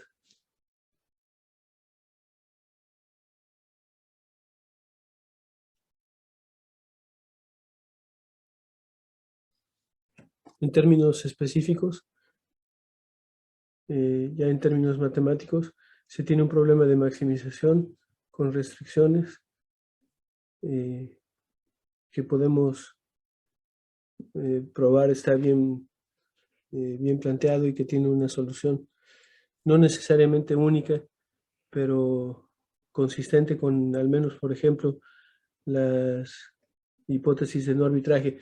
Podemos probar que en cierto rango de valores, esta solución que se obtiene es consistente con la hipótesis de no arbitraje, que es trabajo, entre otros, de Ioannis Karatsas a principios de los 2000.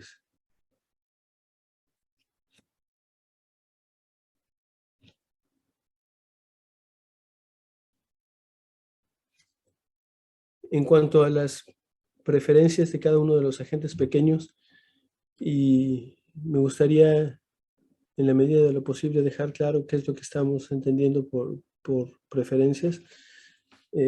Vamos a suponer que podemos ordenar, digamos, a un agente alfa. Alfa va a denotar en general el alfaésimo agente, y vamos a suponer que existe un conjunto A de agentes y una relación de preferencia del agente alfa. Entonces, el espacio de parejas XC, como lo denoto aquí, donde X es la inversión inicial, es una estrategia que relaciona a la ganancia del derivado con el agente alfa que vendió o compró y cuya ganancia es respectivamente menos C o C. En otras palabras, nosotros tenemos una manera de clasificar a los agentes por sus preferencias, y vamos a ver que esto cuantitativamente se va a hacer más preciso con una función de preferencia.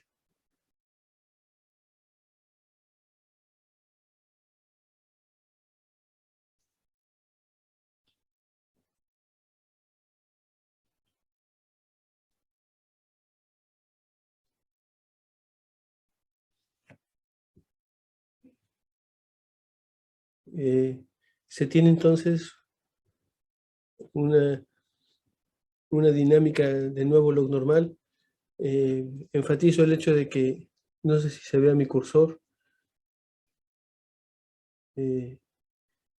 El activo libre de riesgo que está denotado por S super 0 aquí, obedece una dinámica determinista, y los otros activos, como anteriormente ya había mencionado, ofrecen una dinámica de tipo, en principio, log normal con una estructura de correlación. El punto importante es que los agentes pequeños, dado que no tienen la información ni la tecnología, ni el equipo de trabajo, etcétera,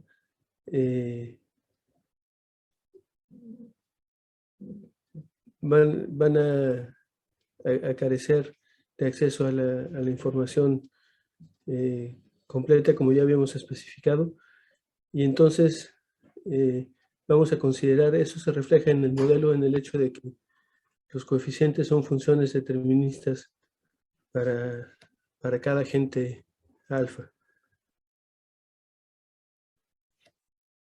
Y aquí me gustaría hablar un poco más en detalle de la parte metodológica, porque hay mucho trabajo hecho al respecto, sobre todo a partir de los 70s, digamos, en los que Black, Scholes y Merton desarrollaron su enfoque basado fundamentalmente en trabajo de Samuelson y aplicaron este tipo de ideas de medidas de riesgo neutral. Ha habido, repito, mucho trabajo en tratar de relajar varios de los supuestos, y en particular el Karoui en el 2000 presenta un enfoque alternativo basado en argumentos de lo que se conoce como superreplicación de portafolios, para introducir también diferentes marcos informacionales. Decimos entonces que en esta parte, pues lo que vamos a hacer es modificar algunos resultados del Karoui de alrededor del año 2000 para poder calcular los precios de cada uno de los agentes alfa bajo distintos marcos informacionales y distintos tipos de preferencias. Hago un paréntesis aquí entonces antes de hablar más en detalle de cómo hacemos esto. Lo que estamos haciendo es, de manera sistemática, considerar la información a la que tiene acceso un agente alfa para ver cuál es, en su perspectiva, la forma óptima de ponerle precio a un producto derivado. Y lo que vamos a hacer es que suponemos que cada agente alfa tiene cuantificadas sus preferencias bajo una función de utilidad, que es, por razones metodológicas, pero por razones también de realismo, digamos, porque es una suposición razonablemente adaptada a la realidad, es que la función de preferencias o la función de utilidad está dada por una exponencial negativa de la forma exponencial de menos gamma sub alfa por x. Y en este caso, gamma sub alfa representa el coeficiente de aversión al riesgo para la agente alfa. Hay muchas cosas específicamente de tecnicismos matemáticos que discutir, pero como les comentaba, no voy a entrar en tanto detalle. Me gustaría hablar un poquitito de la implementación numérica de estas ideas y no tanto ya de la parte más matemática. Hay mucho que probar. Hay toda una serie de desarrollos matemáticos que hacemos en el trabajo, en particular para extender este resultado que mencionaba anteriormente sobre la no existencia de arbitraje en cierto rango de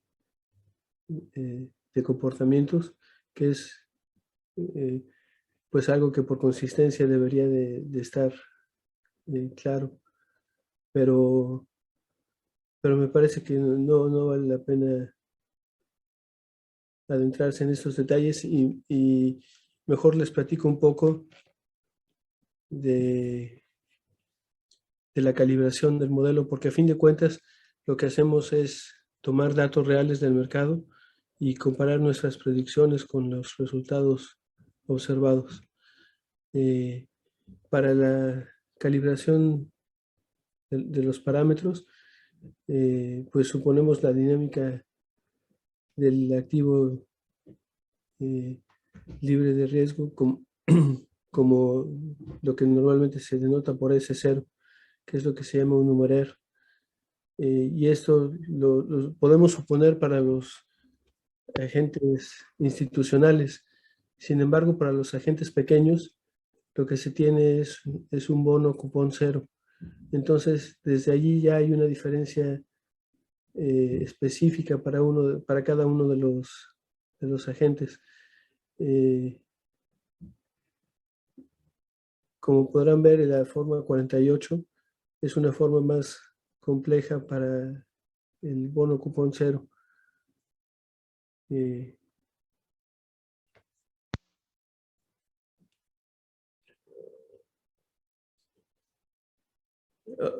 Aplicamos metodologías estándar de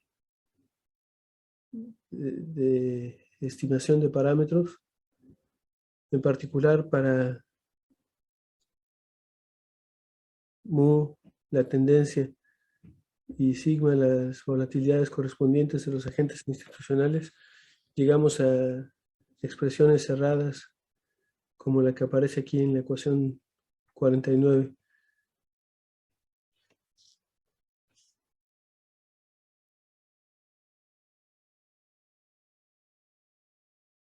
No es trivial, pero tampoco es extremadamente complicado. Hacemos algunas suposiciones sobre las dinámicas de los estimadores. Por ejemplo, necesitamos en algún momento suponer modelos de lo que se conocen como de reversión a la media o modelos de tipo Basichek para hacer calibraciones en algunos casos. Y ahora me gustaría hablar un poquito de los ejemplos que tomamos. Tenemos que considerar, como decíamos, eventos macroeconómicos que inciden en la dinámica del sistema. Y lo que suponemos es que estos tres eventos, A1, A2 y A3, que son el acuerdo comercial China-Estados Unidos, el nuevo acuerdo de NAFTA en Norteamérica y el cese del conflicto en Hong Kong, son, desde la perspectiva macroeconómica, los shocks más importantes en el periodo que estamos considerando. Y entonces estas van a ser nuestras circunstancias o el contexto macroeconómico. Vamos entonces a suponer que existen una serie de variables que al tiempo t+1 pueden obtenerse como la correspondiente al tiempo t más una función que por lo pronto vamos a considerar como lineal. Para que no quede esto tan abstracto, me refiero a este tipo de variables, por ejemplo, la tasa de crecimiento de las ganancias, o por ejemplo la tasa de impuestos, en fin. O sea, tenemos variables muy específicas que podemos incorporar en el análisis. Y entonces las expresiones anteriores o la expresión anterior se convierte para cada una de estas variables en una expresión concreta de esta forma. O sea, desde las 58 hasta las 62 podemos relacionar variables macroeconómicas específicas y hacer calibraciones con los datos.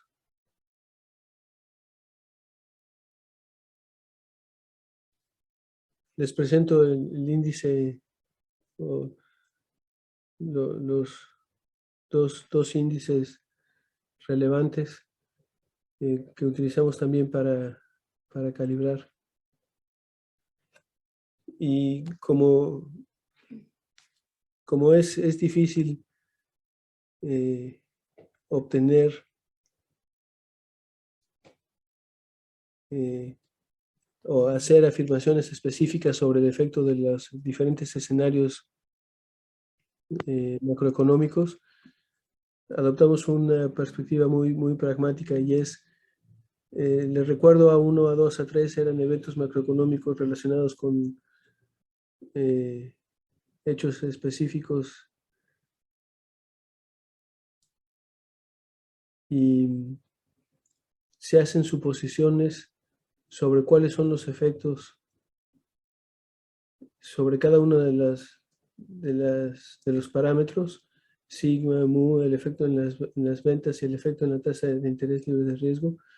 Si cada uno de estos efectos fue hacia abajo, o sea, fue negativo de inhibición, o fue positivo, y tomamos un escenario de incidencia importante, media o pequeña,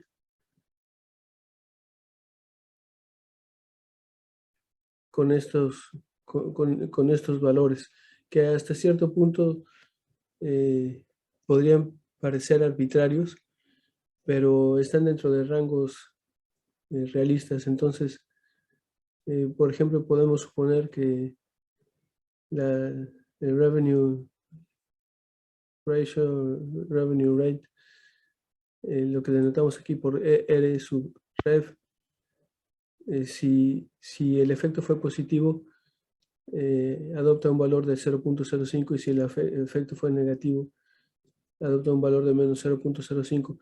Eso lo hacemos con todas las con todas las variables consideradas, y tenemos entonces los diferentes factores por los que tenemos que modificar nuestros parámetros en las diferentes condiciones macroeconómicas.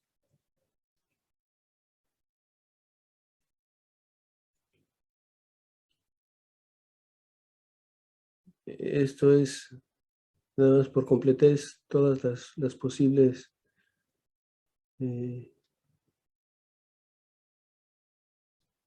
relaciones entre los parámetros, y lo que hicimos fue estimar, y estoy denotando por sigma gorro y mu gorro alfa las correspondientes cantidades, hacer las estimaciones correspondientes por soluciones a ecuaciones lineales, que es también una suposición muy fuerte, pero lo que nos condujo a hacer esta suposición es que, por una parte, los horizontes de predictabilidad no son muy grandes de todas formas, y entonces suponer modificaciones lineales en las variables no es una restricción enorme. Se utilizan técnicas estándar para las calibraciones de los diferentes parámetros, y lo que me gustaría mostrarles es los resultados ya numéricos de este proceso, que creo yo son bastante satisfactorios.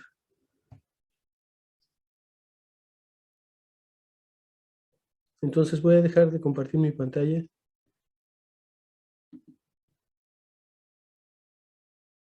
para compartir otra.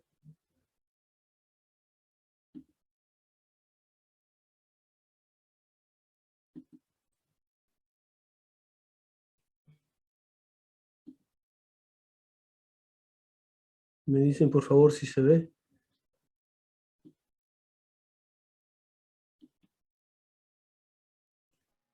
Estos son los resultados que obtuvimos para 3 tipos de activos.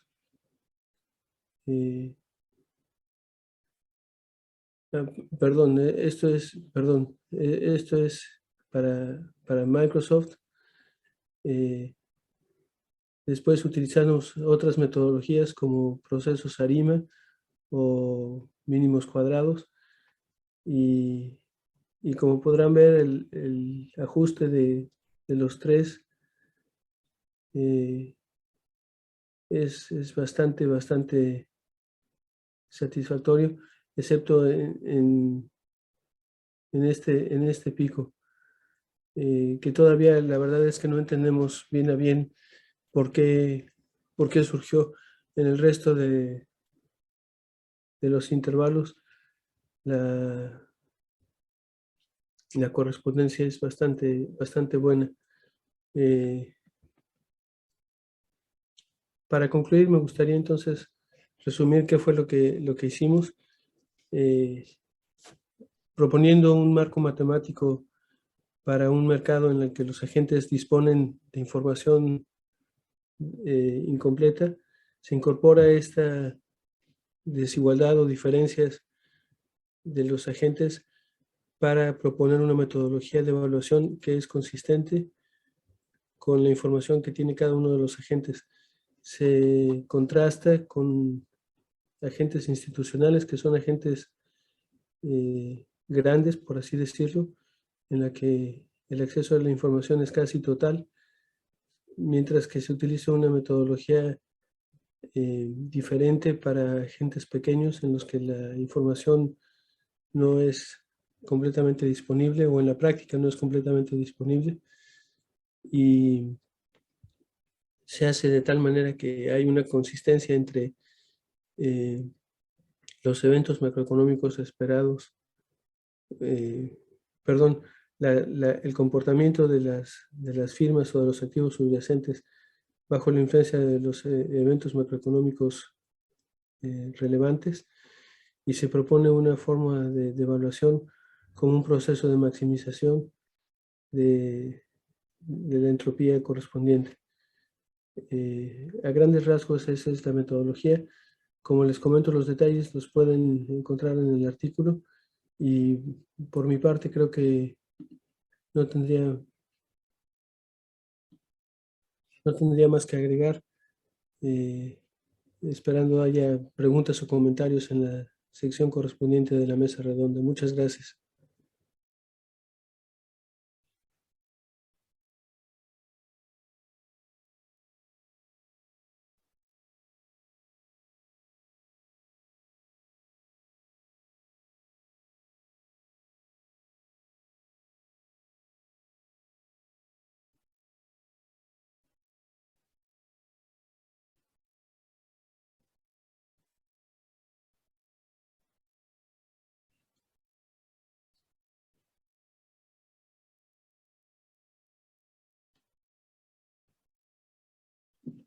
No sé los demás, pero yo no escucho ya nada. Sí, ahora sí ya se escucha. Les agradecemos a los doctores Iván Darío Peñalosa Rojas y Pablo Padilla Longoria su participación en este segundo seminario de Economía Matemática del Instituto de Investigaciones Económicas. De acuerdo con nuestro programa, ahora pasaríamos a la sesión de preguntas y respuestas. Vamos a ver primero las que hay aquí en el chat. Y preguntas.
Sí. Aquí, por favor, porque aquí me está fallando el...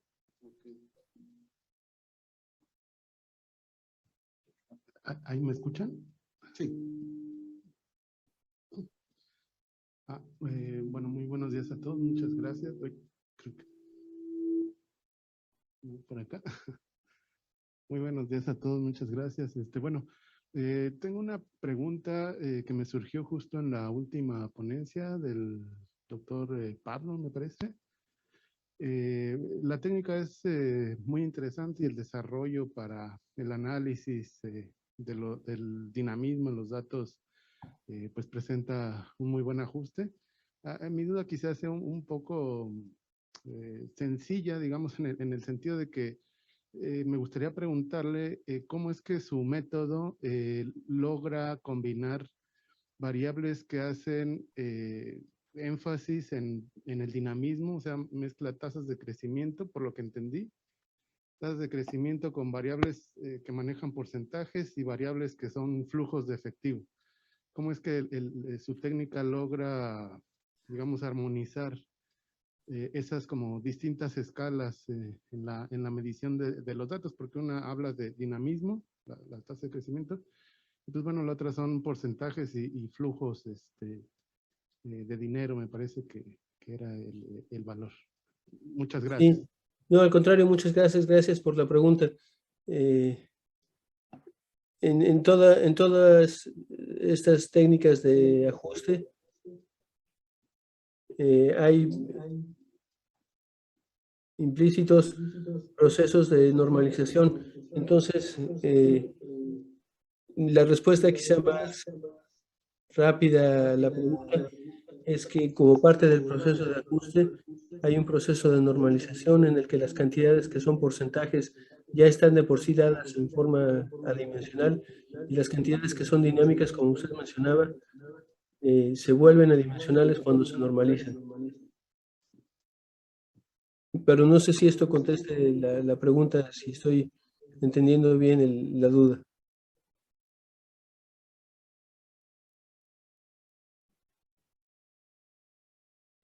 ¿Me escuchan? Sí, sí, esa era justa la duda que tenía, cómo es que se lograba combinar esas dos escalas, pero sí a través de una normalización se entiende, ¿no? Que se mete en una misma escala o análisis para el cálculo de los datos. Muchas gracias, doctor. Gracias. Y me envían otra pregunta de Odra Saucedo para el doctor Juárez Luna. Muchas gracias por la presentación. Pregunta, ¿a este modelo se le pueden agregar otras interseccionalidades? Y ponen entre paréntesis edad, estado civil, número de hijos, urbano, rural, raza y etnia.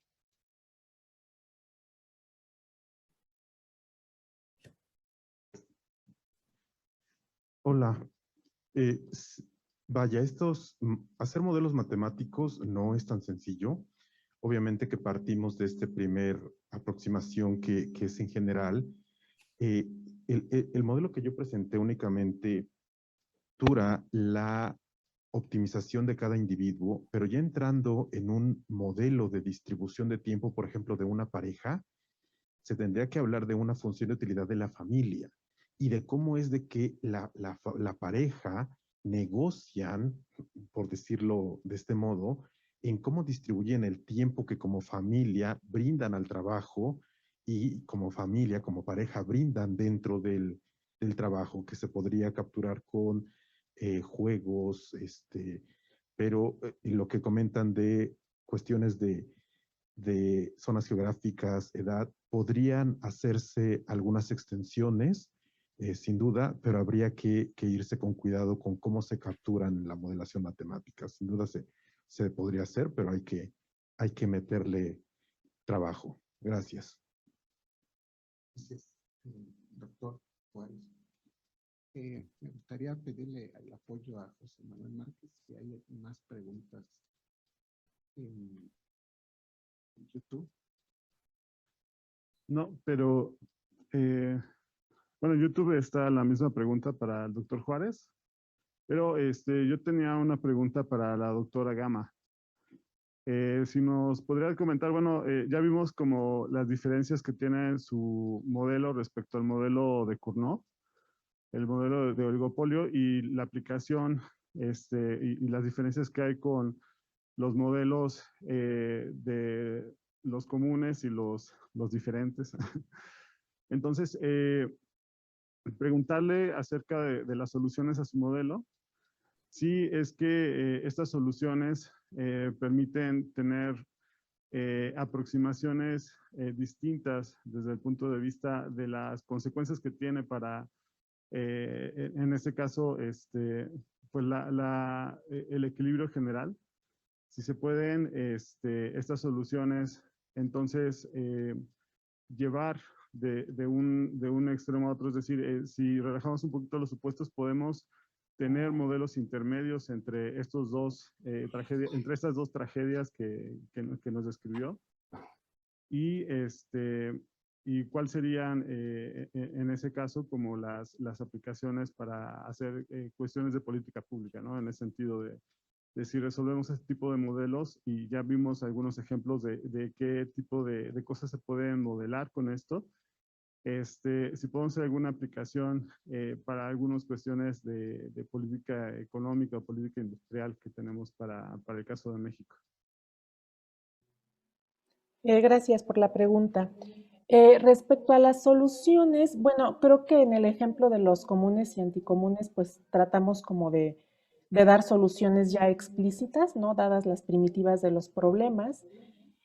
Sobre si hay algo así como resultados intermedios, no sé si estoy entendiendo bien la pregunta, pero se me ocurre en principio, por ejemplo, ir a lo mejor, en vez de tener un monopolio multiproducto que produzca todos los bienes, a lo mejor podemos ir haciendo como fusiones entre dos, por ejemplo, ¿no? O entre tres.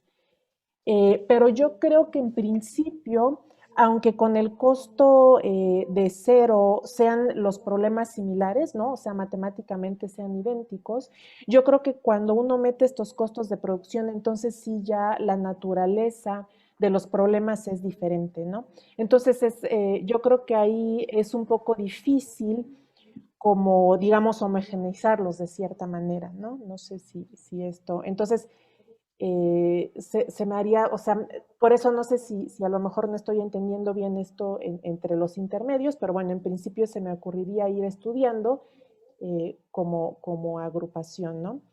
Respecto a las políticas públicas, pues yo creo que está este resultado interesante de que uno siempre cree que el monopolio pues es malo para la sociedad, pero pues una es que aquí la recomendación sería tener una firma produciendo toda esta cesta de bienes, ¿no? Que las firmas se integraran de modo que pudieran ofrecer el bien completo, ¿no?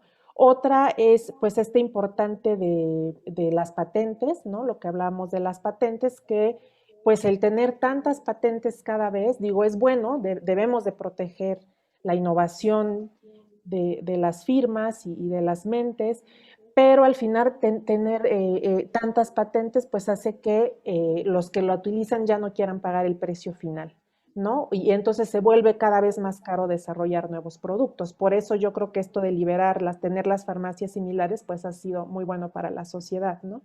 Como el liberalizar estas patentes.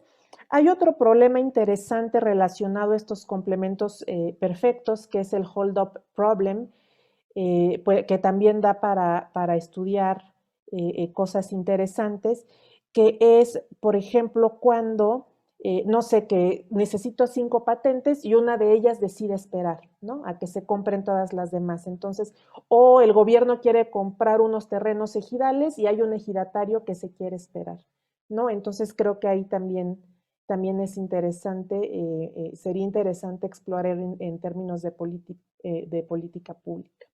Y bueno, otro que es relacionado es cuando hay un oligopolio vertical, es decir, varias etapas en donde se producen los bienes de la producción final, pues hay un problema de la doble marginalización, ¿no? Entonces parecería que aquí también está habiendo un problema de ese tipo, en que cuando las firmas están separadas, pues tienen que ver por su propio beneficio, lo cual llega a mayores precios.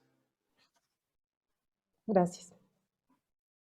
Gracias, doctora Adriana Gama. Parece que ya no hay más preguntas. Entonces, pues agradecemos nuevamente a los doctores David Juárez Luna, Pablo Padilla Longoria, al doctor Iván Darío Peñalosa Rojas y a la doctora Adriana Gama Velázquez por su valiosa participación y colaboración en esta primera sesión del segundo seminario de Economía Matemática del Instituto de Investigaciones Económicas. En su momento los contactarán para hacerles llegar su constancia de participación.